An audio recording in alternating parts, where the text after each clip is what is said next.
Okay, comrades, we're welcome to this session, Rebuilding Socialist Politics in Southeast Asia. My name is Jackie Criz and I will be chairing this session. First of all, we'll do an acknowledgement of country. We acknowledge that we're meeting on the land of the Kulin Nation, an alliance of 5 Aboriginal nations. They are the rightful sovereign owners of this land, which we live and work and organise. This land was never ceded. It was stolen. We pay our respects to their elders past, present and emerging. As socialists, we pledge to forcefully fight against all the manifestations of colonisation, such as children being stolen from their parents and communities, incarceration of Indigenous people and deaths in custody, the huge poverty gap and the high unemployment in Indigenous communities. This always was and always will be Aboriginal land. I've just got some important notices. People who are new to this conference, toilets are located on the 4th floor and the ground floor. The session later on has changed rooms. Why Marxists support the right to national determination is now in room 405, not in 101, just for your information. Green Left and Socialist Alliance are the hosts of this conference. And if you are inspired by this conference and want to get involved in socialist politics, you can either join us or stay in touch to find out about upcoming left-wing events and other protests. After the speakers are finished, I'll be passing around a contact sheet. We also have an information stall and reception area near registration on the 4th floor, which we encourage you all to go to if you have any questions for our members. So we have 3 speakers, each have 15 minutes each. The time's cut short for discussion because we have to be finished by 10 past 11. First of all, we have Amanda Shweeta Louis from Malaysia, followed by Mahendra Kusuma Wardhana, who is online, and Kumar is a labour organiser from Singapore. So first of all, Amanda Shweeta Louis is a socialist from Malaysia with a deep commitment to gender justice and strengthening international solidarity. Within Parti Sosialis Malaysia, PSM, she coordinates the West Papua Working Group under the International Bureau, where she advocates for the Papuan people's right to self-determination. Amanda is also a central committee member of Gagar America, a movement of Malaysians of conscience working to hold the United States accountable for its imperialist actions and interventionist policies across the global south, currently focusing on the liberation of Palestine. She currently serves as the chairperson of Parti Sosialis, the youth wing of PSM. Thank you, Amanda.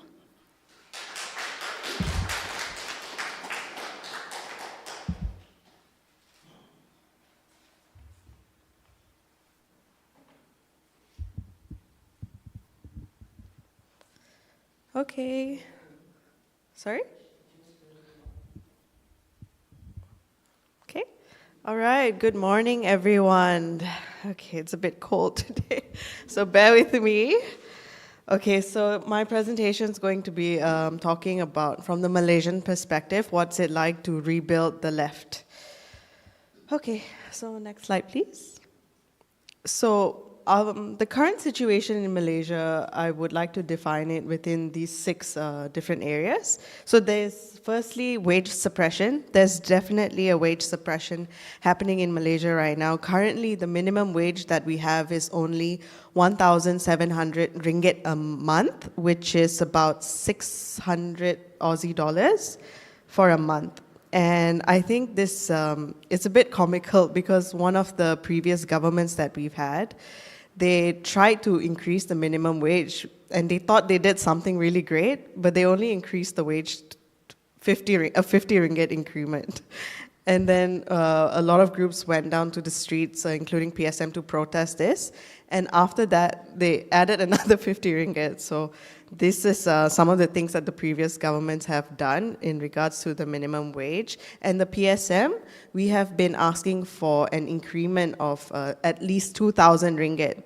Although the National Bank of Malaysia, in 2017, they released a report saying that the minimum wage should be a living wage, which is about 2,700 ringgit. So look, you can see the gaps here within the minimum wage that we currently have. And when I want to, the next point is access to education. Now, what this means is that in Malaysia, we have this quota system which makes access to education unequal. So certain groups of people will not have the same access to education. And I did a more extensive interview with Comrade Isaac on this. So I think you can watch that interview. I won't spend too much time on this right now. And thirdly, we have a new government, the Malaysia Madani reformist government led by Anwar Ibrahim.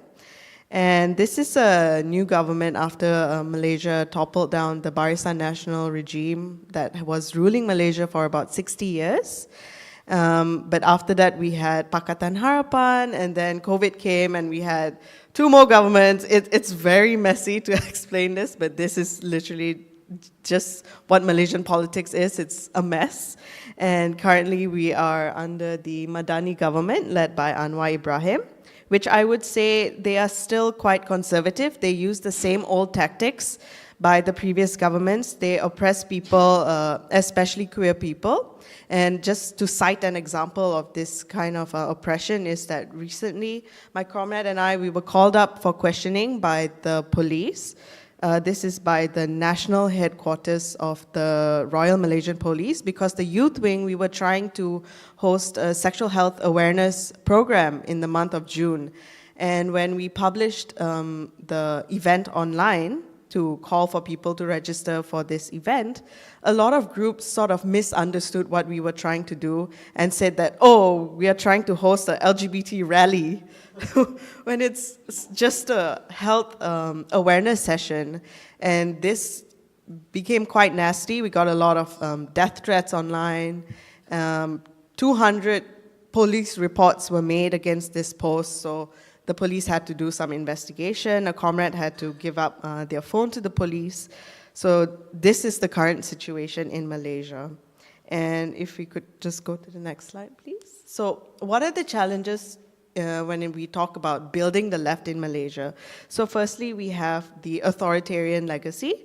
So in the past, we have seen lasting the impact of the Cold War and laws being used in Malaysia, like the Internal Security Act, where so many activists or comrades were arrested back then for about 2 years, put under detention.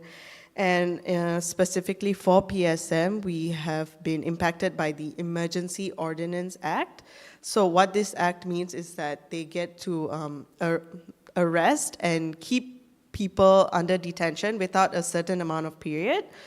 So 6 of our comrades were arrested under the Emergency Ordinance Act during the Bersih period in 2011 in Malaysia. And this was because they were allegedly waging war against the king at that point. And for this, we had a lot of international and regional comrades giving solidarity for the movement, and they were let free after about a month of all these pressures. And we also have the dominance of neoliberal economics, and this was especially during Mahathir's period, where he was sort of in love with policies of Thatcherism, and there was a widespread privatization within Malaysia. A lot of our industries were privatized. We also saw a lot of union busting during this period, and till today, only about 5% of workers are unionized in Malaysia. And next, we also have co-optation of the struggle. And what I mean by this is currently we see a lot of non-profits mushrooming across Malaysia. Every day, there's just a new non-profit trying to address a certain issue. And this is it's really annoying because they depolitize people. They think that, oh, you should just focus on your issue because that's what matters and that's how you're gonna get foreign funding to help solve your issue. But funding is always limited and it's not really the way to solve issues back home. So yeah, and youth apathy is a huge thing. A lot of my peers, my friends, they just feel disconnected from politics. So much is happening. You're scrolling online, you're seeing news, global news, local news, and you just want to disconnect from everything. So it's something that the youth wing in PSM, we're trying to really see how can we break this pattern that the youth are currently facing. And another thing about Malaysia is we have a lot of racial politics and polarization. And what this means is that our politics have been polarized for years. For 60 years, we have race-based parties fighting for certain groups of certain people, interests of certain groups of people. And the governments have relied on these racial rhetorics to maintain their powers. And what they do is that they tell certain groups of people, okay, if it's always like the privileged versus the minorities. So, okay, if you win, you're going to lose your rights. If they win, they're going to get more rights. So that's how they play and that's how they maintain their power. And this sort of creates that false enemy because your enemy is not the brown person or the Malay person or the Chinese person, it's the people on top. So yeah, that's what they're really good at, playing with racial politics in Malaysia. And especially during election season, you see how they use common issues like housing, healthcare, and they pit it up against a different race. And that's just terrible. So the next slide. So this is essentially the reality of Malaysian politics. It is coalitions are necessary to actually win power. We've not had a single party that has been able to capture that power. So for the first 60 years, we've had Barisan Nasional, which consists of 3 different parties, and all 3 parties are supposed to help one specific race. So that's what the coalition looks like.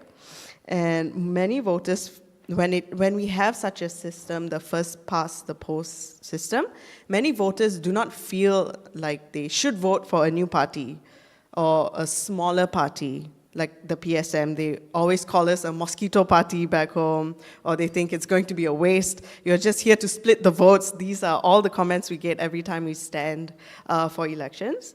And also, yeah, politics is dominated by race and religion. A lot of the times, some of these more religious parties, they try to play God and say, oh, if you vote us, you'll go to heaven. It works sometimes, so we don't know. Yeah, and yeah, there's a weak support base for the Socialist Party because of the above reasons. Okay, next slide, please. So what does the PSM do in Malaysia, Parti Sosialis Malaysia? We are the only registered socialist party in Malaysia, and we organize workers and marginalized communities from multiple sectors, and we go by the front of Marhain. So Marhain is actually an Indonesian term, which is a socialist political ideology originated from Sukarno. And we organize farmers, cattle farmers, also students, hospital cleaners, and etc. So some of the notable campaigns that we've had in the past would be the implementation of the Minimum Wage Act. Malaysia did not have such an act to hold the companies accountable in terms of setting a minimum wage. So PSM was one of the groups starting from 2002 that was really advocating for this act, and eventually we got it. And PSM has always been at the forefront of defending the public healthcare system. Especially, we've also worked with on the Workers' Retrenchment Fund. And in the past few years, recently, we've started this old folks pension scheme that we're trying to get the government to give out 500 ringgit on a monthly basis to all people above the age of 60 who don't already have any pension. So this includes contract workers or those who have worked in the private sector. And yeah, we have always been at the forefront of pushing for free education until tertiary level. All right. So in terms of electoral performance, just very quickly, in Malaysia, we have this new party called MUDA. So they are a new progressive and young party, people would say. And when they started in about 2021, if I'm not mistaken, this is when PSM, we decided to, have a sit-down chat with them and see if things could work out. We could build this new third force. This is the word that we've been using throughout our past few elections, where we're trying to promote this new alternative for people. Instead of voting for A and B, you have the same two A and B that you've had for 60 years that have not worked back home. Why not give us a shot, And this is not any sort of formal collaboration or coalition, but it's a mutual understanding between the two of us. And in terms of electoral machinery, election season's always very fun. I really like it because you get to see all your comrades for about 2 weeks.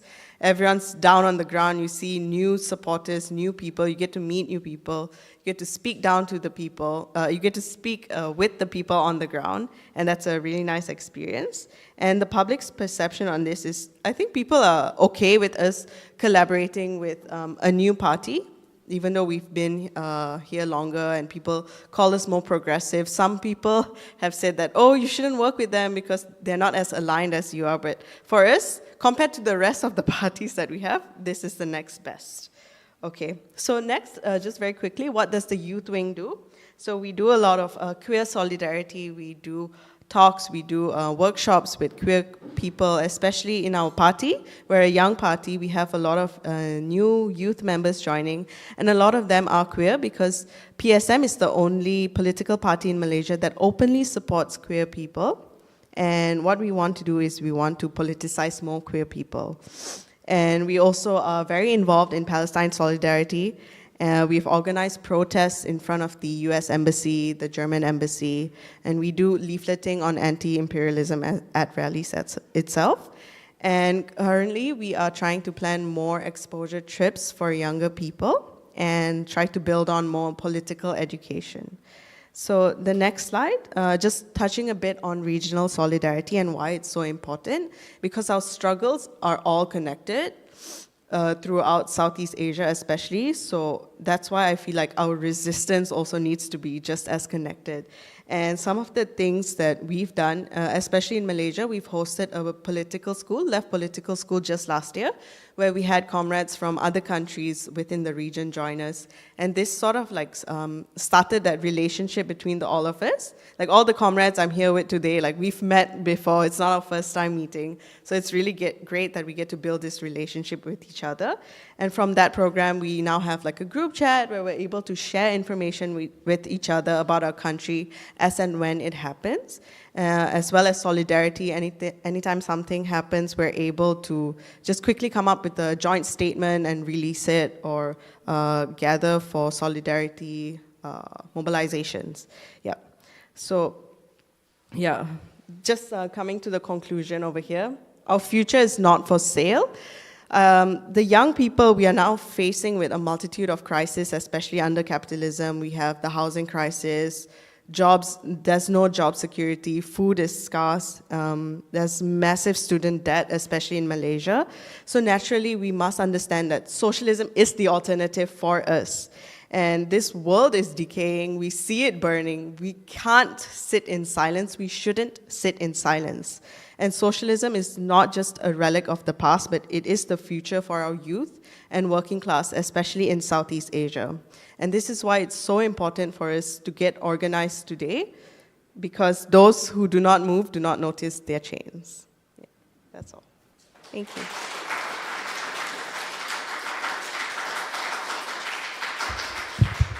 Thank you, Amanda. That was fantastic. Next, we have Mahendra Kusuma Wardhana, is a member of Perserikatan Sosialis Socialist Union in Indonesia. Thank you, Mahendra. He's online.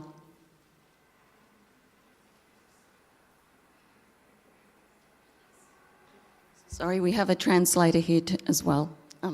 If you... Thank you. Okay.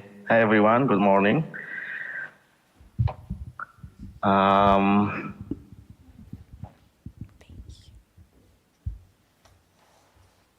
Indonesia sudah oke ya? Yep. Oke, saya coba akan presentasikan ini ya, rebuilding socialist politics in Southeast Asia. Coba ngelihat teori, sejarah, dan kemudian gambaran strategi untuk hari ini. Silakan Nesya. Gambaran strategi untuk apa, sorry? Untuk hari ini. Oh, okay. Good morning, everyone. I will try to first present this topic. I will be discussing about the theory, history, and the overall strategy to tackle today's issues. Setidaknya ada 5 hal penting ya yang kemudian terkait dengan persoalan politik sosialis pada hari ini. Yang pertama itu adalah konsep imperialisme itu sebagai musuh utamanya. Kemudian yang kedua itu tentang partai pelopor.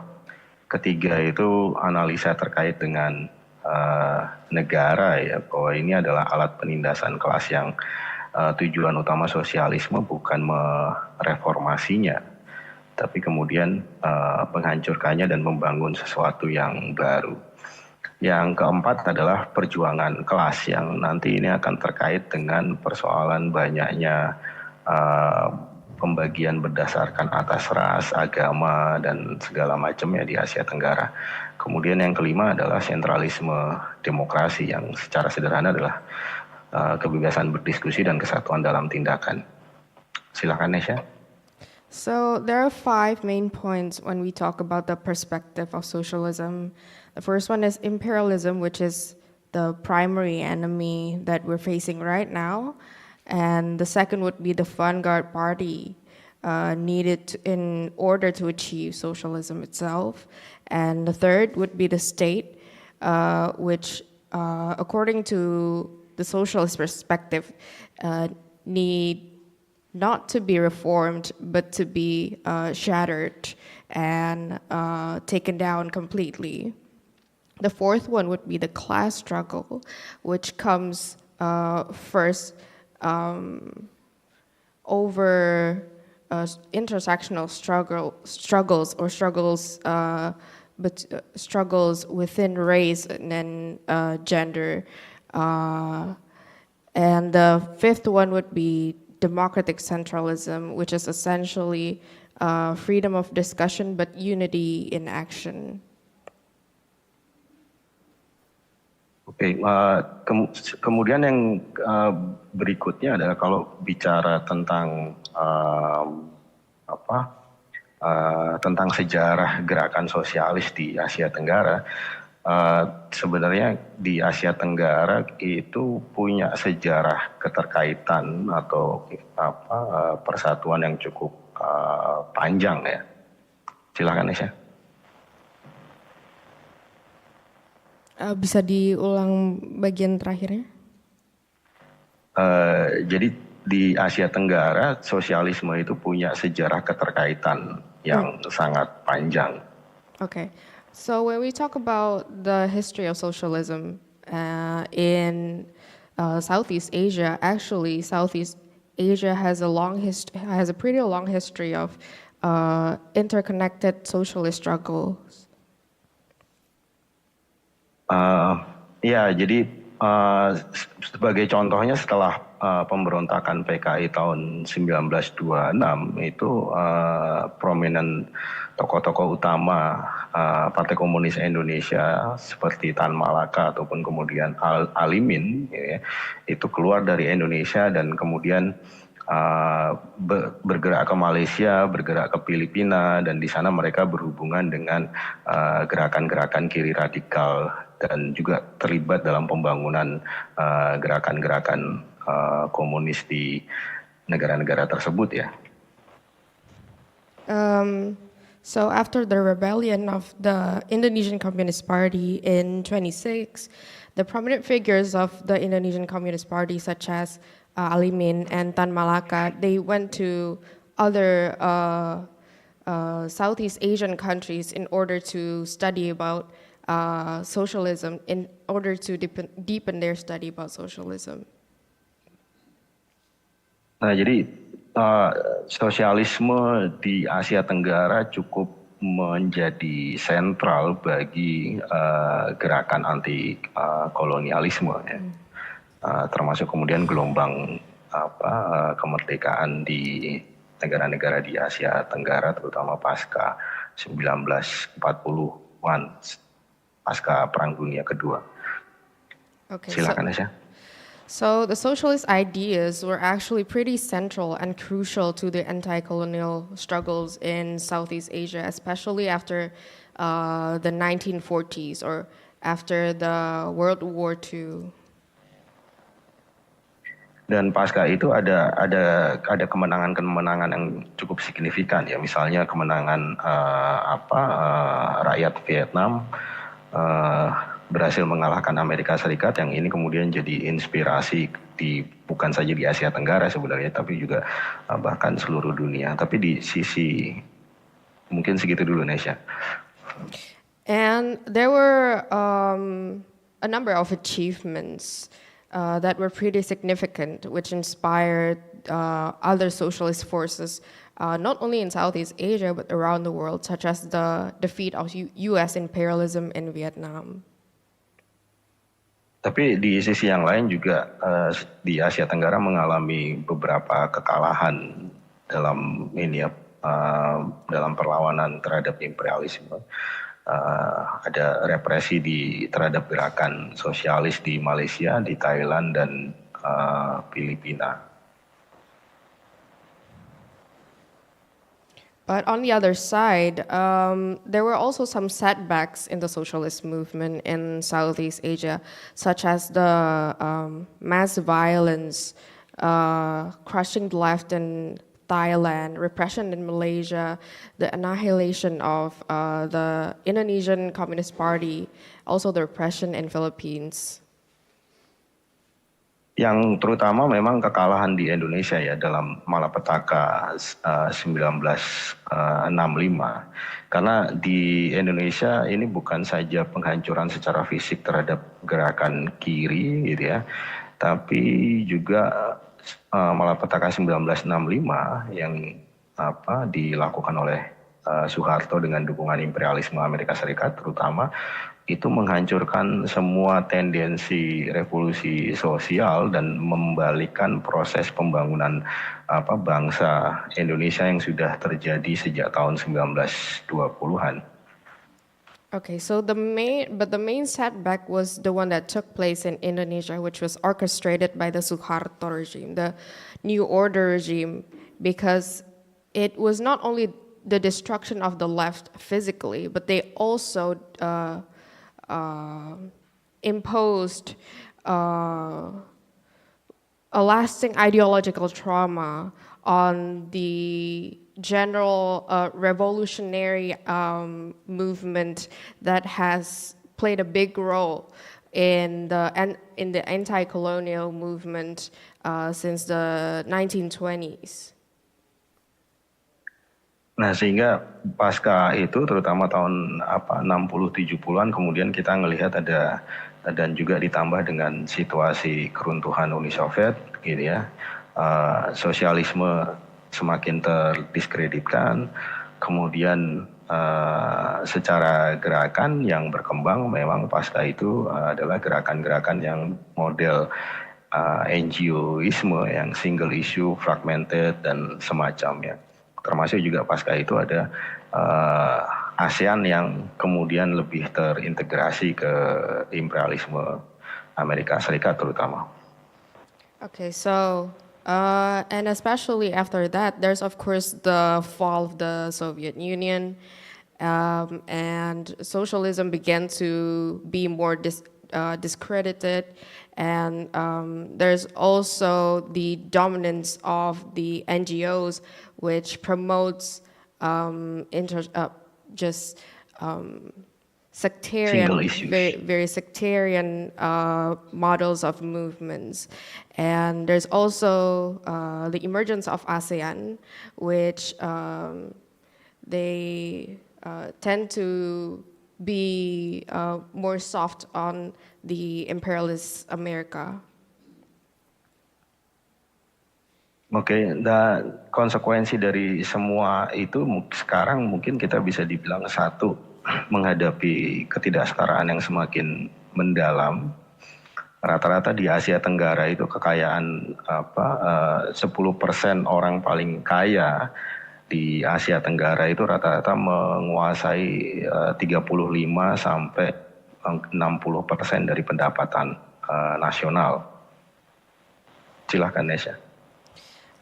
And we're also right now facing a deepening inequality, which can be seen by how the most wealthy in Southeast Asia, they account for 36% to 60% of all the wealth, of all the income in Southeast Asia. Dan hal yang lain adalah satu, kita berhadapan dengan rezim-rezim yang otoriter, gitu ya.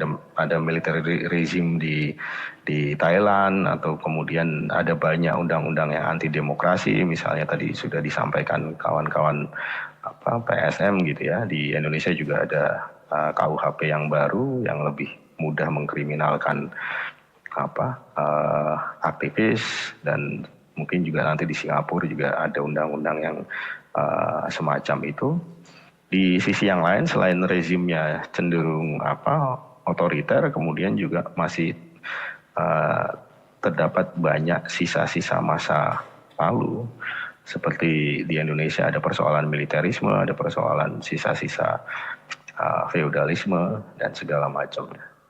Dan yang terakhir adalah persoalan konsekuensi ekologisnya terhadap eksploitasi kapitalisme di Asia Tenggara.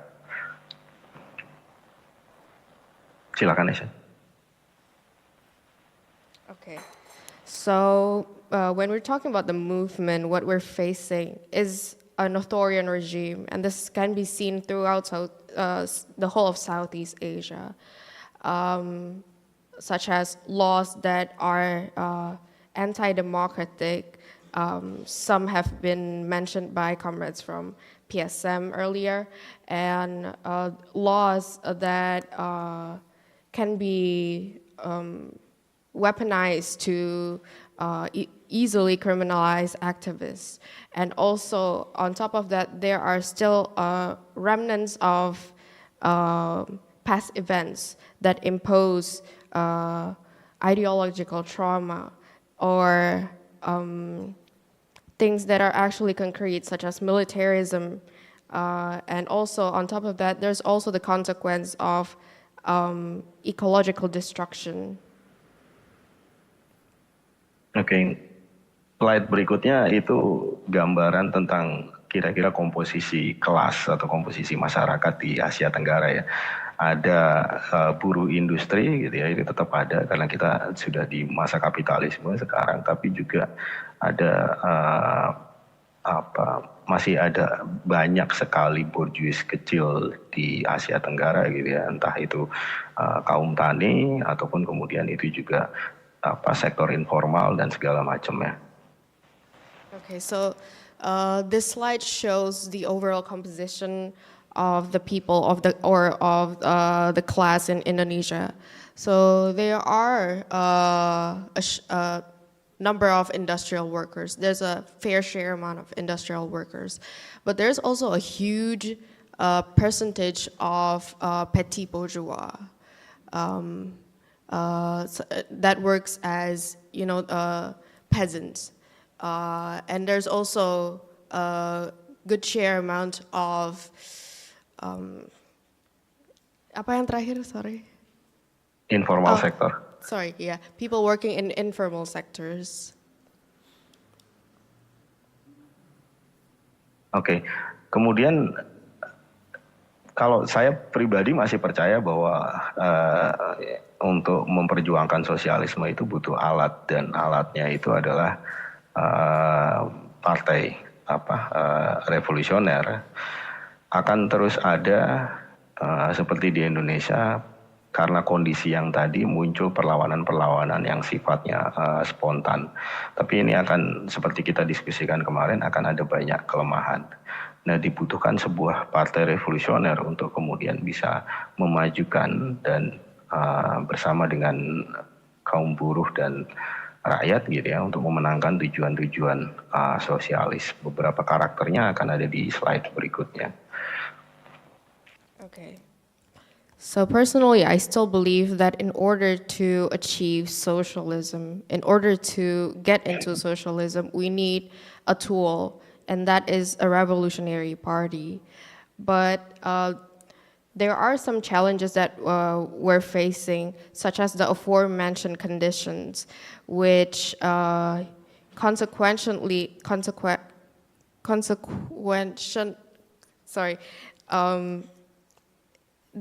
it results in spontaneous movements that we are seeing now in Indonesia. So the task that we have to do now is to build that, first build that revolutionary party, and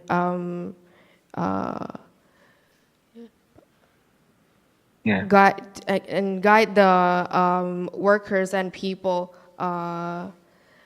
using that revolutionary party.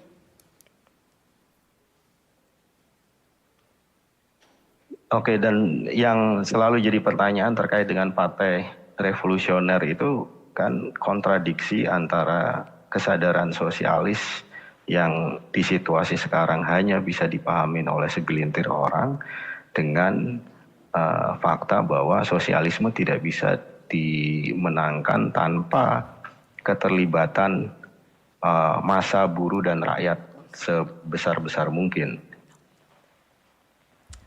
Mahendra, we need to start wrapping it up if you could. Okay. Sorry, can you repeat that?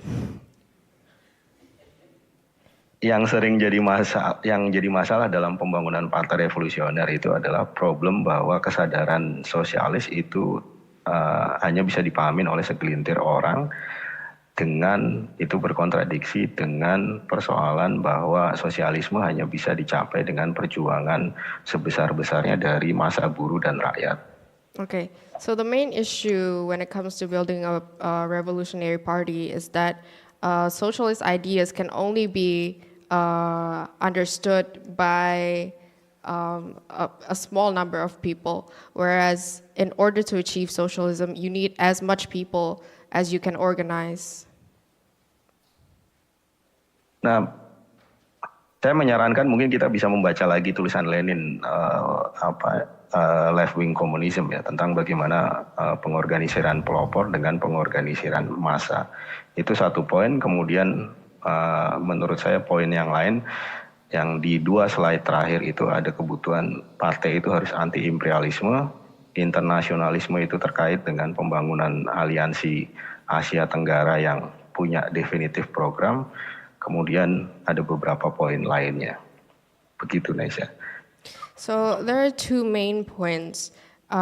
First, it is we have to understand the difference between organizing the vanguards versus organizing the masses. And then another point is we have to understand the main enemy we're facing right now is imperialism. So the main thing when it comes to building a revolutionary party is we have to compose or formulate a definitive program that can tackle what we are facing.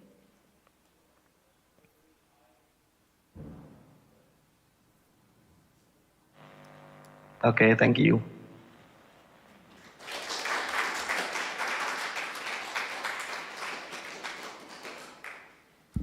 Thank you, Mahendra, and thank you, Nature. Terrific interpreting. Thanks. Next we've got Kumar, is a Labor organiser at Workers' Centre in Singapore known as Workers Make Possible WMP. WMP's objective is to grow a labour movement in Singapore that is independent of the state. Thanks, Kumar.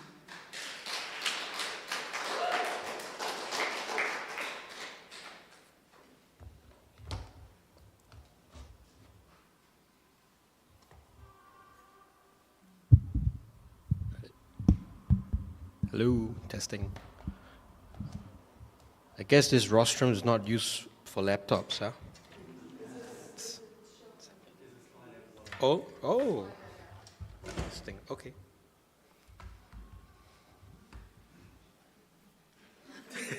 I think I'll just use my hand. Yeah. I think this is fine. That's fine. I can do it.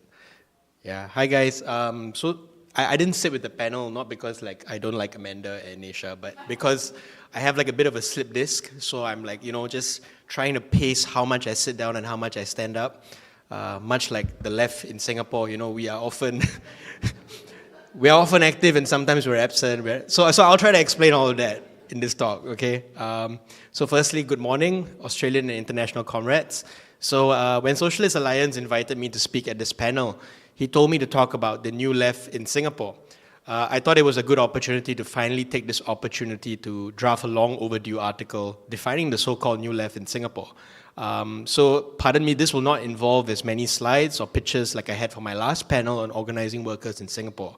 I'm also going to gloss over some contextual information about Singapore that comrades here may not be aware of because I can't squeeze all of that in 15 minutes.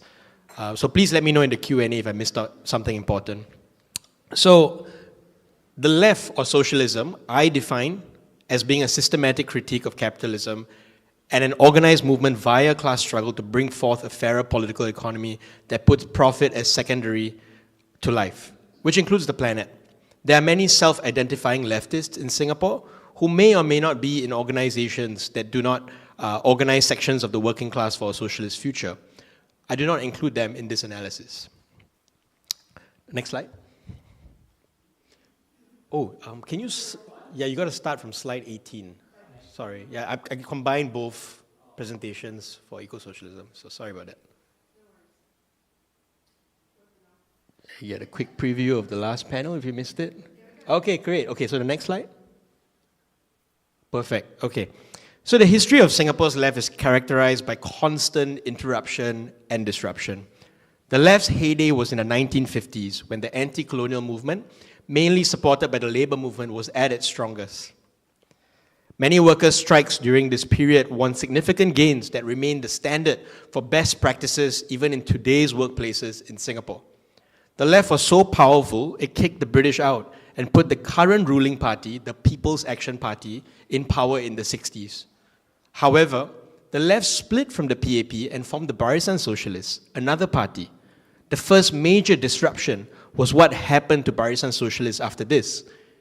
In 1963, before an important election, the PAP's leader, who would then become the Prime Minister of Singapore, Lee Kuan Yew, conspired with the British to detain without trial 100 over leaders of the labour movement, including the immensely popular Lim Chin Siong, who was Lee Kuan Yew's political rival and who would have arguably been the Prime Minister.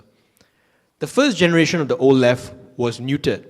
The PAP created an authoritarian state, continuing much of colonial governance and also defanged the labour movement through laws, or as some scholars call it, lawfare. Right? We can talk more about that, like how exactly the PAP state uses laws, legislation to decimate the left specifically. Now, a second generation of the left emerged in the 1970s on campuses. Students organized themselves to continue the struggle for socialism. Then again, the PAP changed laws to neuter campus activism and detain without trial and exile student activists. The third generation of the left emerged in the 1980s, this time in the social service sector, in the churches, and even in the arts. The rise of migrant labor also gave rise to this generation of leftists educating and agitating and organizing migrant workers. There was also a young Christian workers movement during this time. In 1987, the PAP state conducted another big sweep, detaining 22 of the third generation of the left without trial. After 1987, even the religious spaces were defanged from speaking about politics. Lee Kuan Yew famously told church workers to disrobe and enter politics if they want to really be political. It is worth acknowledging, though, that up till at least the 1970s, the Communist Party of Malaya remained active in its armed struggle, even in Singapore, not just Malaysia. The CPM finally laid arms in 1989. In my opinion, by the 1980s, the PAP government had successfully decimated neutralized three generations of the left. If I remember correctly, at a National Day rally in the 1990s, Lee Kuan Yew was boasting about his strategy of how he decimates the left. He didn't use the word left, but he used the word, I think, opposition. And he said that in order to get rid of them, you should not sweep them all up. He said you should keep some of them around so that the opposition does not change up their organization completely, and now you have to rearrange your intelligence all over again. He preferred cleaning just enough people to keep the left under surveillance. So I hope, the special branches of your different countries are not taking notes. It was quite effective. Now, a similar major state repression exercise took place in the 1980s in Malaysia, just across our border. It was called Operation Lalang. 100 over activists were detained without trial. However, the events that took place after Lalang in Malaysia would actually see the opposite outcome. It saw the rise of the new left in Malaysia, whereas in Singapore, it was the destruction of the left, right? And this left is now what we see, like the legacy is Parti Sosialis Malaysia, right? So what explains this? How is it that with similar operations and with very similar political contexts, how come the Singapore left had a different outcome from the Malaysian left? In the next 30 or so years, right, between 1990 to 2019, class struggle was replaced by the struggle for democracy by social democratic parties such as the Workers' Party and the Singapore Democratic Party. Their gains marked a significant turning point in Singapore history, finally winning seats in a one-party state controlled by the PAP since 1968. In the 2000s, activists would protest against the repressive laws by deliberately breaking them, employing civil disobedience as a strategy. NGOs also saw a rise, especially where women's rights, queer rights, and migrant labor rights were concerned. A so-called civil society began to form, and this would serve as a training ground for the new left to emerge much later. Next slide. So by the 2020s, Singaporeans began to be inspired by socialist electoral campaigns in the UK and US, specifically Bernie Sanders and Jeremy Corbyn. Most Singaporeans speak English, and for this reason, I think we are more tuned into Anglosphere politics than we are with our regional neighbors, which is a pity sometimes. It also meant inheriting some of the identity politics from the West. We end up missing out on many revolutionary trajectories of the left that are closer to us. I mean, for example, many of us only knew about PSM during the pandemic, even though they had existed since 1998, and were organizing just across the causeway. Yeah, so I mean, sorry, just can you show the previous slide? So the picture on the left is Barisan Socialist. It's the first generation of the left. That was the strongest. And then the second generation of the left in the campuses. That's a polytechnic. It's a tertiary institution. And this third one, actually, I can't find any photos of the third generation of the left in the 80s. This is actually them in like the 2000s having like a panel talking about the detention without trial. And yeah, this is just my point that class struggle withered away with the left. Next slide. So by the 2020s, right, like I said, a new left began to emerge. And my argument is that primarily it began with these four pillars, right? You have labor, you have abolition, you have the student movement, and you have the anti-imperialist movement, right? I'll get into these in a while.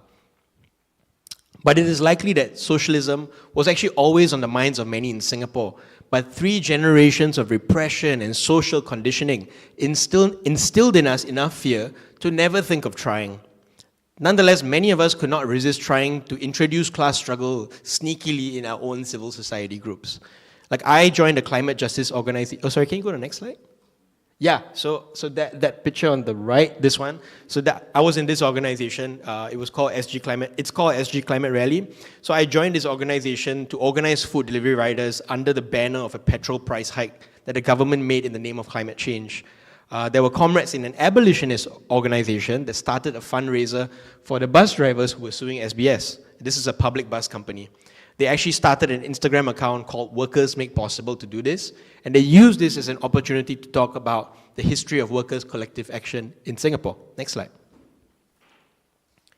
So fast forward a few years later, these different strains within civil society came together to form Workers Make Possible as an organization in 2022. This would then be the front to build a labor movement that was independent of the state.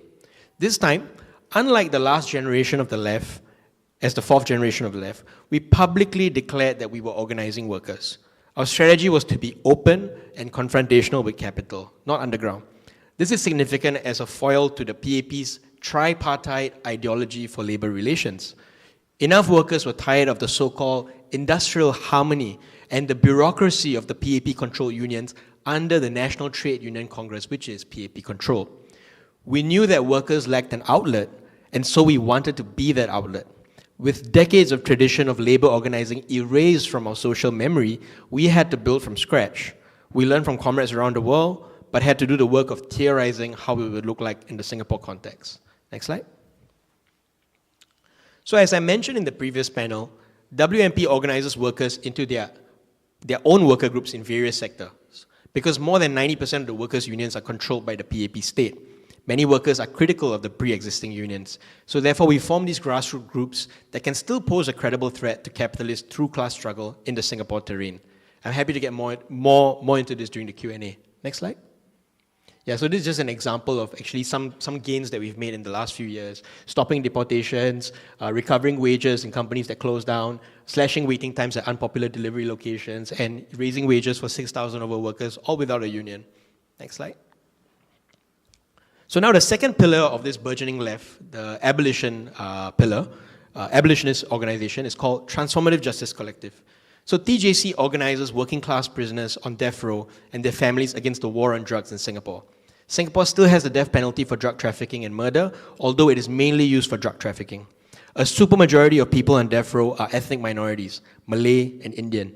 Beyond the death row, TJC organizes communities around the injustices of the carceral system, especially the ways in which marginalized communities are especially policed. As the carceral system is so intrinsically connected to the authoritarian character of the state, TJC is often at the forefront of challenging the state's overreach. More recently, a number of authoritarian laws were passed. One of them is the anti-fake news legislation, otherwise called POFMA. POFMA has become a verb. If you say fake news in the state, that the state would disagree with you, you'll get POFMA'd. Foreign actors talking about Singapore politics on the internet are also not spared. Recently, Sami Obeid, a Palestinian-American comedian, was POFMA'd for saying that his stand-up comedy script was censored by the Singapore government. TJC and its main leaders have gotten POFMA'd so often. Almost every single time there is someone who is going to be executed for drug trafficking and TJC writes about it, they get POFMA'd. TJC has gotten so many POFMAs that the state has since banned them from using their social media account for 2 years. Nonetheless, TJC continues its activities outside of social media and has inspired a student organization to form on campus. The abolitionists bring to the left a very important dimension to our struggle for socialism. They remind us of the need to be wary of state overreach and the ways in which the logic of the police state also seep into our daily lives, in the household, the workplace, and so on, and the need to build strong communities. Through restorative justice circles, harm reduction practices, and other community-based solutions, abolitionists are at the forefront of practicing the withering of the state that the rest of us debate in the abstract. These practices strengthen the rest of our movements and make the left more resilient. TJC is also the experts in dealing with police. When other movements on the left reach the stage where they encounter the police or other aspects of authoritarianism, TJC is very often the organization that provides the necessary support for the left. The new left in Singapore reproduces itself with the students' movement. Sorry, next slide, sorry. Yeah, this one.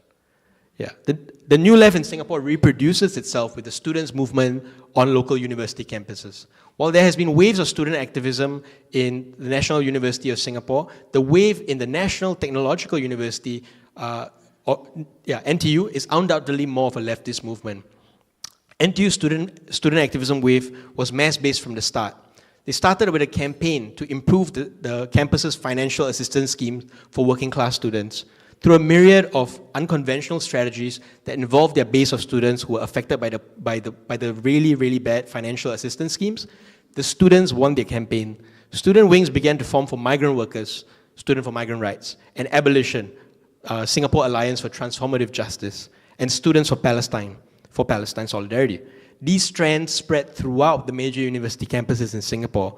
Perhaps most historic is the fact that for the first time in decades, more than 100 Singapore university students went on strike in solidarity with Palestine on 2nd February 2024. This goes to my last point. Next slide. The last pillar I want to talk about is the Palestine Solidarity pillar that actually, our intention is to actually mold this into an anti-imperialist pillar, right? And I want to talk about one event that really solidified this, about this group. 2nd February 2024 coincided with the formation of this wing. There was a national mobilization for Palestine solidarity and this date is significant because 2nd February is also the day that the first generation of the left was detained without trial in 1963, Operation Cold Store. So between October 7, 2023 to February 2024, there were a lot of spontaneous outpouring of pro-Palestine solidarity. People wearing keffiyehs, people eating watermelon in the central business district and so on, but attaching no demands whatsoever, right? Why was this the case? The government had banned all symbols related to the so-called Israel-Hamas war without much specifics. And the only place we could hold a protest in Singapore, Speaker's Corner, which we still need to apply a permit for, banned any events related to Palestine. The police also said it would not give permits to any indoor or outdoor assemblies on the topic of Palestine. What on earth were we supposed to do? Given the conditions, what people did on this day was brave. And most of these people were not from the pre-existing left or civil society. They constituted an entire base of people who were not politically active prior to this. February 2nd was an attempt to assert political demands on the outpouring of national solidarity. Next slide, please. So still attempting to do so within the limited legal boundaries, more than 70 people took time off work on Friday afternoon to hand-deliver letters to the Prime Minister calling for Singapore to cut diplomatic and military ties with Israel, among other demands. They walked together adorned with watermelon umbrellas to hand-deliver these letters. Watermelons had not been considered an illegal symbol at that time. Next slide. Later that same day, this comes a bit earlier. Next slide first. Okay. Yeah, correct. Sorry, next one. Yeah, this is a student strike. So the placard reads there, Ponteng for Palestine. So the Malaysian comrades will know Ponteng is just slang for like, I'm going to skip school. Yeah. So it's a casual way to talk about a strike. Yeah, and next slide. Before this, yeah, this one. So on the same day, we all gathered at night at this small indoor location that was like the only people we know who would be okay with dealing with some police. And we did a small little protest inside here. And like I think about 300 people are packed here with all their demands. And it was called, I think, Steadfast for Palestine. Yeah. And what happened, the police tried to intimidate this entire group by dragging in as many people as possible who participated for investigations over illegal assemblies and racist speech. So from the phrase "from the river to the sea" was considered racist. This event was actually a private event, but because we live streamed it, they went after the fact that it was live streamed and you said "from the river to the sea" publicly, therefore, and now we want to call you down for investigations. But actually what happened was the investigations drew more people to the movement, accompanying people to investigations and laughing about it over a meal after. People who had never been politicized before wondered out loud, why are they so scared of watermelons? Next slide. Yeah, so, sorry, can you go to the 2 slides before this? One more. Yeah, okay. So many eventually received police warnings, but 3 women were charged for organizing that walk, the watermelon walk. Right? They have since gone on trial and the verdict will be out later this month. Many of these individuals went on to form organizations that continue to demand for Singapore to isolate Israel and end the genocide. I promise I'm going to end soon. Yeah. Next slide. One more.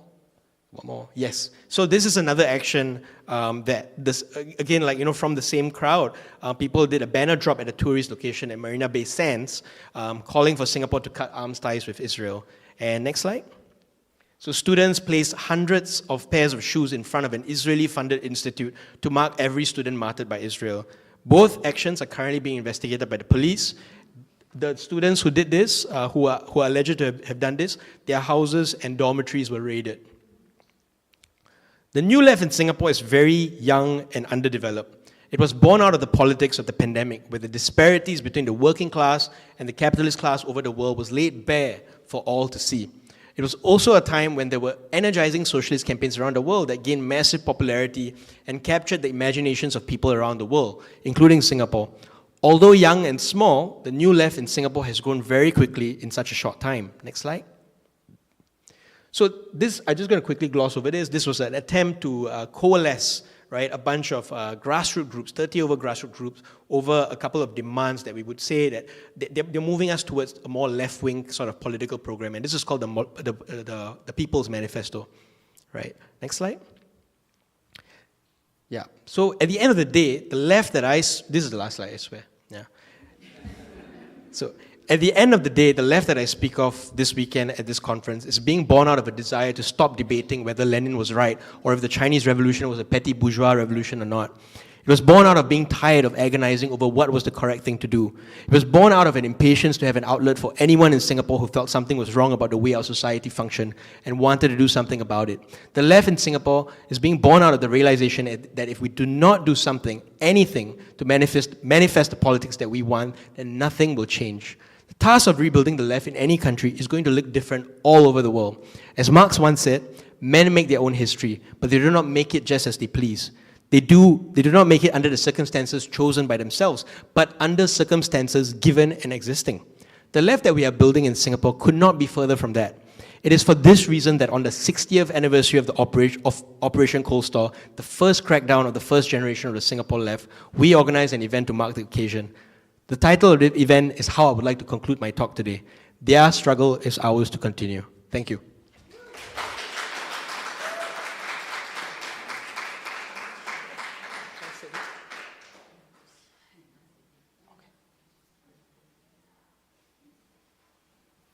Another round of applause for our speakers. Thank you. Amanda, Mahendra and Kumar, thanks very much, and Naisha for interpreting. So if anyone is inspired by this talk, we have our contact sheet for Socialist Alliance and Green Left if you're interested in future actions or events. Please put your name down. Thank you. So we're going to open up for discussion. Our discussion time is cut a bit short because we were running a bit late, but the session will be recorded, maybe published on YouTube. So if you don't want these online, then let us know. We're going to take a round of three, and we have a lot. So I'll just sit down and, yes. So if you can keep it succinct, we've got Comrade in the back, you and then Dom.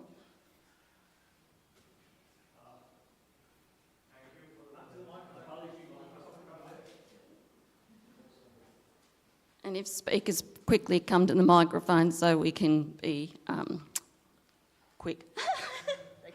Thank you, Kumar. Thank you, everyone. My question is to you. I just want to understand a fair bit. When you said the left was detained without trial, can you explain that a bit? Because there's something similar that's happening in India, where student activists from the left progressive sections are being not detained, but arrested under anti-terror charges, and it has been over 5 years, 6 years. Muslims, democratic activists, and even people who have been fighting for Dalit rights are under trial. The trial has not started, but they have kept. The reason I'm asking is, what is it that happened in Singapore? Maybe India got inspired by that. Thanks.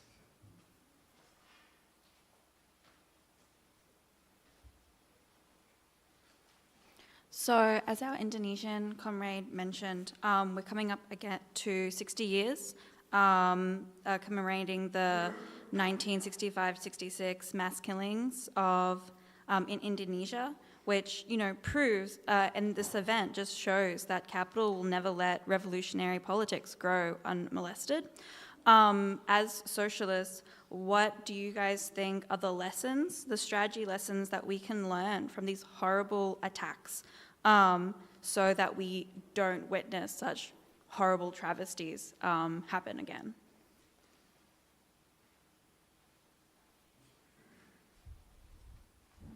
Hi, comrades. Those talks were all wonderful. My question is mostly for Kumar about Singapore. With the development of the Singapore left, do you think, firstly, that Singapore, there's the possibility of a new left party or similar, like unifying organization forming? And I just wanted to say, we invite Singaporean activists to our Socialist Alliance conferences all the time, and I actually recognized a few of I think one of them was actually wearing the shirt that Alex is modeling right now. It was very good to say, oh, I know that person. Yeah, I recognise that T-shirt too. Great. Kumar, maybe you want to respond first.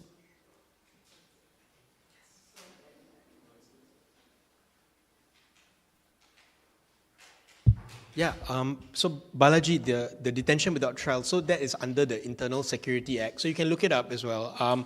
It's a legacy of the British government. So I'm not sure whether India, because I assume we had the same laws, right? So I just don't know whether they abolished it or something like. Malaysia also had a similar law, but they abolished it and they replaced it with something else, right?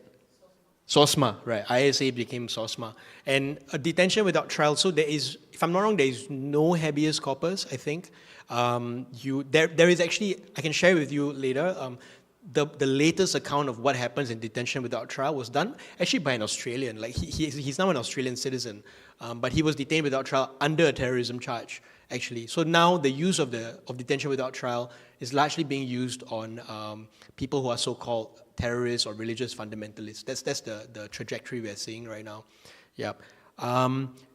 Regarding the question on whether there's a possibility of a left party, I think the possibilities are always there. The question is really like whether we are ready for it, actually, right? And I think these are debates that we're having among the left. But I think right now, a similar question was asked in the previous panel, like how do we maintain the morale and class consciousness of the people in the left and all that. And what we do is that we actually have like the same spaces that we usually have meetings and so on. And so there's a lot of bumping around and there's a lot of cross-pollination of like people going into different organizations. And like I shared before, like a lot of people who joined the labor movement, for example, or joined the student movement were actually radicalized by Palestine, right? And there are people who are agitated about their work, and then they end up joining something about Palestine, or they actually join the student movement, or they realize that actually the fight against the war on drugs is really important, and they join that as well. So I hope that at least touches on your question. Thanks. Amanda, would you like to respond to any of the questions? Or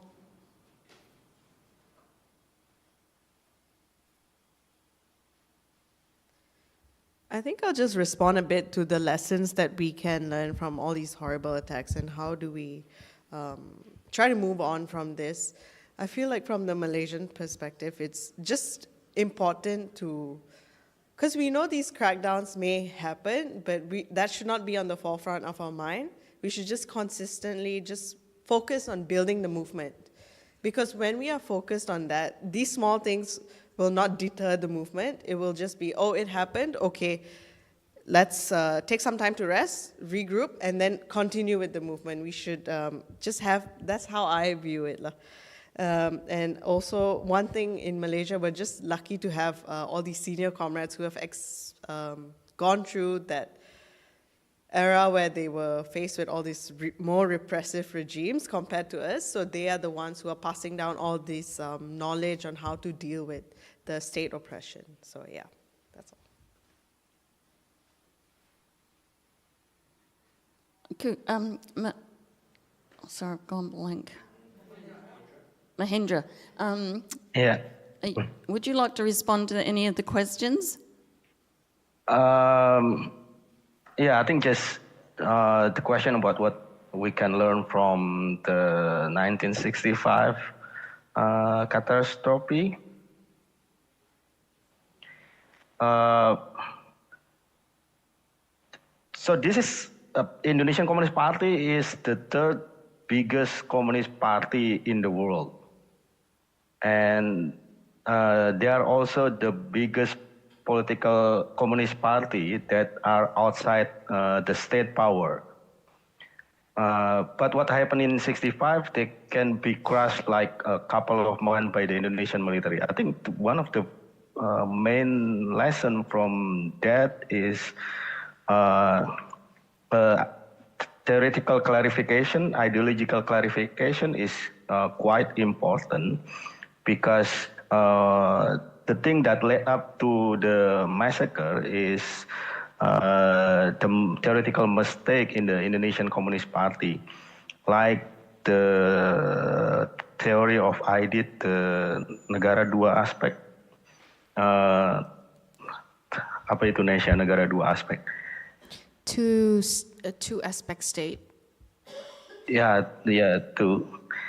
Jadi dia berbeda dengan teori Marxis yang klasik yang mengatakan bahwa negara adalah alat penindasan kelas. IDIT mengatakan bahwa negara Indonesia pada saat itu ada dua aspek yang saling bertentangan. Itu adalah aspek pro rakyat dan aspek yang anti rakyat. Okay. Silakan Nesa.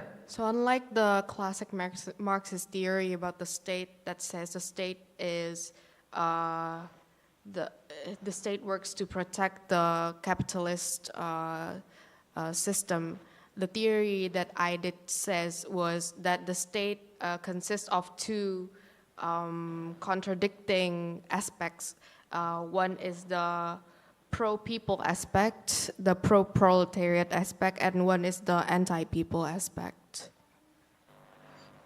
Teori itu kemudian menurunkan taktik strategi yang harus dilakukan oleh PKI. Secara sederhana, teori tersebut kemudian membuat PKI tidak siap untuk vis-a-vis berhadapan dengan militer.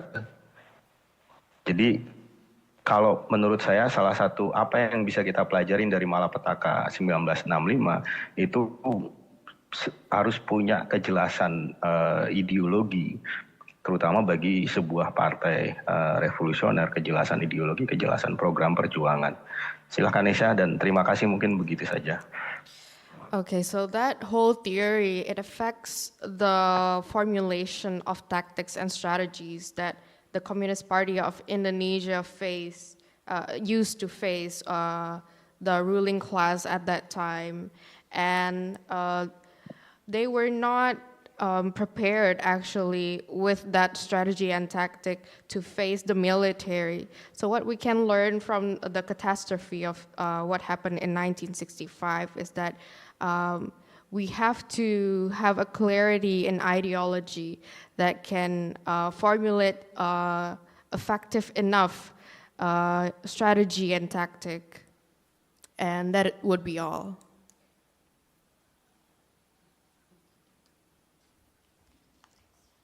Thank you.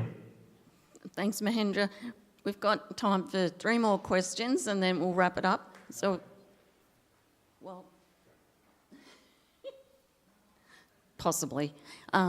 We've got Peter. Yep. And the gentleman on the right. Very quickly, my question is mainly to Comrade Mahendra. How do you understand the problem of the spontaneous nature of many of the uprisings recently? The one that's currently happening in Indonesia, before that Indonesia Gelap, the Dark Indonesia, and before that there was another one last year about the same time, August last year. How serious is this? There are some academics who have said that there is a cultural resistance among a layer of young people who are rebelling, who are rejecting politics as a whole and political parties specifically. And how strong are these cultures, and what is the response of the socialist movement to this? Just briefly, if there is the other two panelists, if there is any signs of similar issue of spontaneous character of rebellion, and what challenges is that in Malaysia and Singapore?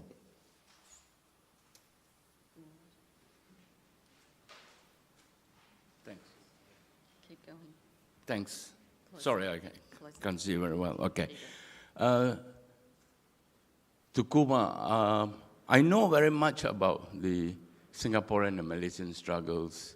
I'm an old codger, so I was in London from the 70s to the late 80s. So a lot of the people that was detained or seek political asylum over in London. So we have quite a lot of activities, and when Lee Kuan Yew and Razak come, we always go and protest. But what is most interesting is that the change over the consciousness that has come about with the Singapore, it is really an amazing factor, and hats off to you. You didn't talk very much or anything about the Workers' Party. The Workers' Party was supposed to represent the workers. Where are they? Some of them have got MP seats.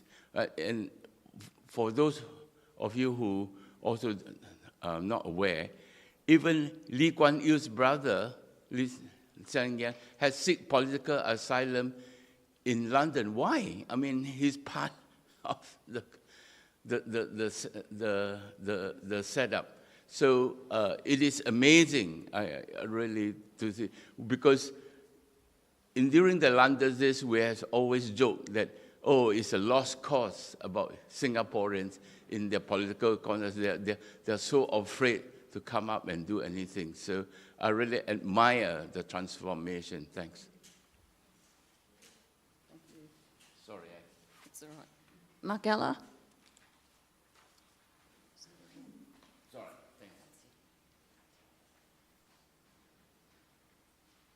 Thanks so much for everyone's presentation. I've just got a question for the Indonesian comrades. I'm an artist, and I've been quite inspired about LECRA, which was for people who don't know, the cultural organization that was part of the PKI, and it was quite an amazing cultural force, producing much art and amazing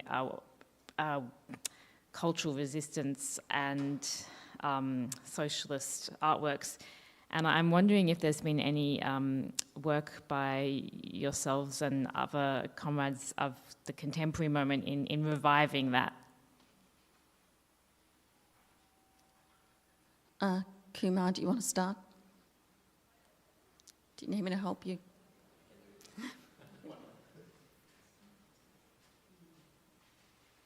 Yeah, I guess I'll respond to Peter. So Peter was talking about, that's okay, I got it. Peter was asking about, correct me if I'm wrong if I get your question right, you were asking whether there are signs of spontaneous sort of rebellion in Singapore, and what are our challenges with it. I would say that there are indications of, I think one of the biggest mobilizations that happened in the last decade or so was actually quite a reactionary protest against immigration, right? And so I think our challenge is dealing with the contradictions of that, because there are a lot of them are working class, right? And it's quite hard, and sometimes it feels impossible sometimes to really fight against this chauvinism and sometimes just blatant racism. But I would say that's the biggest challenge as a labor movement, especially because we're just starting out. We're really small.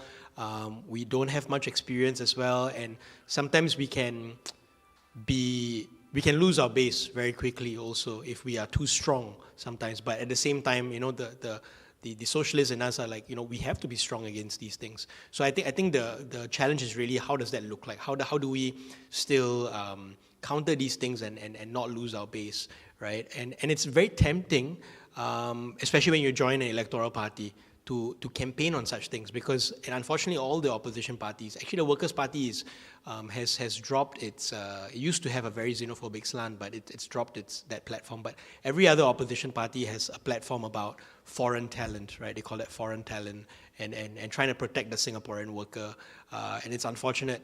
But I think I'll just touch on that question about Workers' Party. Firstly, thank you, comrade, for the kind words. I'll definitely inform all our comrades, and they'll be very, very affirmed by what the words that you've shared. And yeah, this whole idea about Singapore being a lost cause is echoed so often by comrades as well, and so that's why we have a lot of brain drain in the left, because they're like, oh, sometimes there's this attitude of like, maybe it's like shopping, like I can go and fight capitalism in the UK, where it's you have a bit more peaceful assembly laws. Oh, I can fight capitalism in Melbourne. Oh, I'm like, you don't have a choice. Like, whether you like it or not, people are going to park capital in Singapore, and we need to fight there. We need to fight everywhere, right? So, regarding the Workers' Party, I think there is a big critique of the Workers' Party being a PAP light kind of party. I think the Workers' Party is a bit more complicated than that. I don't think it's a monolith. I think there are people in the party who I think are struggling for something that's maybe closer to what we want, but there are also people in the Workers' Party who are struggling to just preserve seats and try to not rock the boat.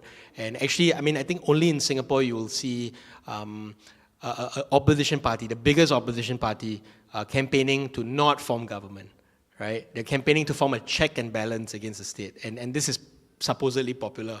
So this tells you something about the subjectivities of Singaporeans as well, and that's something we need to deal with as well. Yeah, so thank you. Mahendra, did you want to respond? Oke, mungkin beberapa hal ya. Satu, kita harus paham gerakan spontan saat ini. Kita harus pahamin skalanya dulu. Ada lebih dari 200 kota terjadi aksi, dan itu melibatkan secara keseluruhan mungkin ratusan ribu orang. Dan untuk bisa merespon secara signifikan dengan skala yang seperti itu, sebenarnya butuh partai revolusioner yang punya keanggotaan ratusan ribu orang di Indonesia. Gitu, Indonesia. Okay, when we talk about the spontaneous movement in Indonesia happening right now, we have to understand how huge of a scale it is. There are over 200 cities that the protests are happening in. That would involve around hundreds and thousands of people. And in order to actually respond them effectively, ideally we would have to have a revolutionary party that can influence them. Yeah. And we should have a revolutionary party that has at least 100,000 of members, I think. Dan yang sekarang lebih militan daripada yang sebelumnya. Gerakan spontan yang sekarang itu lebih militan daripada yang sebelumnya. Dia menyerang kantor-kantor polisi, kemudian menghancurkannya, kemudian termasuk juga membakarnya. Mereka bentrok di jalanan dengan polisi dan segala macam. Jadi ini salah satu kemajuan dibandingkan gerakan spontan sebelumnya. Silakan, Aisyah. But the current spontaneous movement, we can say it is more militant than the previous ones. They have burnt police stations and fight in the streets with the police. So we can see this as an improvement from the previous protests or actions, such as in Indonesia Gelap or Peringatan Darurat. Selain tantangannya adalah bagaimana mengorganisir mereka, yang lain itu juga berhadapan-hadapan dengan kelompok-kelompok yang moderat ya, yang cenderung memoderasi militansi dari masa aksi itu. Nah, menurut kita cara menghadapinya itu adalah dengan satu, membangun komite-komite perlawanan di kampus-kampus, di pabrik-pabrik, di kampung-kampung, yang nanti bisa memberikan karakter terorganisir dari perlawanan yang spontan itu. Kemudian yang kedua adalah Perserikatan Sosialis, organisasi kaum muda sosialis juga bersama di dalam aliansi gebrak dengan organisasi-organisasi serikat-serikat buruh kiri lainnya, yang nanti ini seharusnya berfungsi untuk juga memberikan kepemimpinan kepada gerakan. Itu begitu. Silakan Nesha. So besides the spontaneous movement, we're also facing a rather moderate group of people that choose to moderate the militants of the masses rather than choosing a more confrontative response. And so what Socialist Union think would be an effective step to respond to this action, this upsurge of protests, is to build action committees which can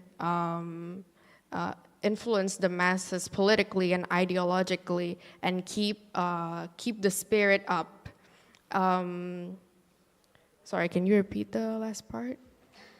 The last part is about the United Front with Gebrak. Oh, right.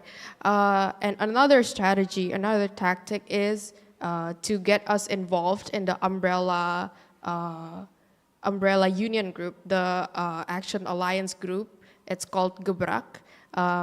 We can use that as a space to lead the masses, to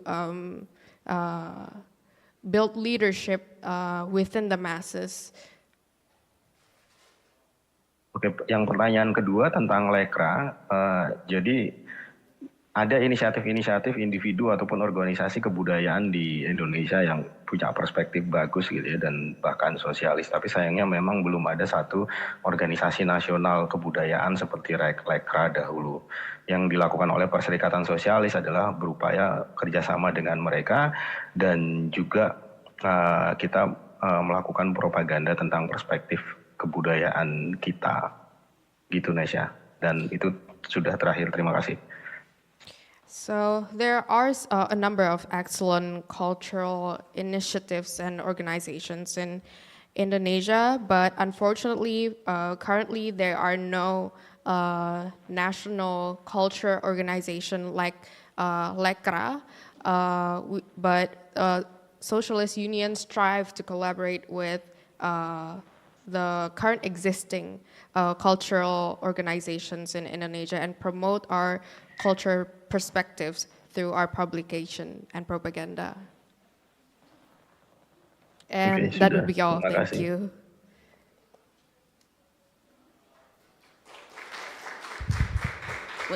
We've probably got time for 3 more quick... Oh, sorry. Amanda, yeah. Okay, no, sorry, we don't have time. So this is a wrap-up, thanks.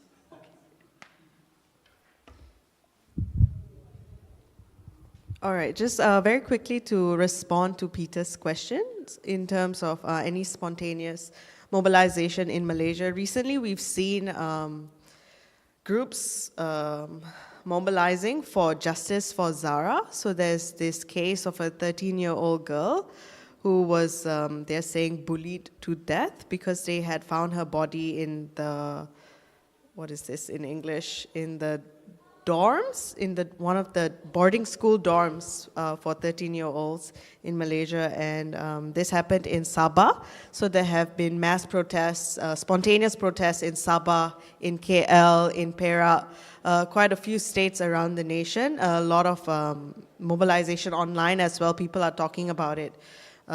So this is one of the new mass mobilizations, I would say, we have. And the other thing I wanted to touch on is we do have some new young student groups that are trying to get more organized, but these groups like to remain non-political or apolitical. So anytime they want to get involved with PSM, the funny thing is they like working with PSM, they like the way we work, but they just do not know how to say, like, because they do not want to be associated with any political party. So sometimes we're not invited to certain events or certain meetings for that reason. But at the end of the day, we're still there when they have events, they have protests. We still show up because that's more important than all these internal politics. Yeah, I think that was basically what I wanted to say. Thanks.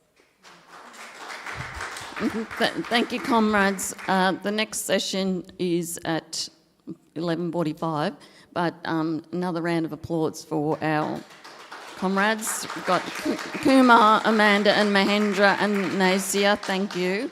So the next workshops, panels, The Struggle for Democracy in Asia in room 401, Building Movements for Change, why we need socialist organisations in room 402, Gas and the Nuclear are no solutions, stories from the Climate Justice Front 404, why Marxists support the right to national determination. There's been a room change, that's in 405.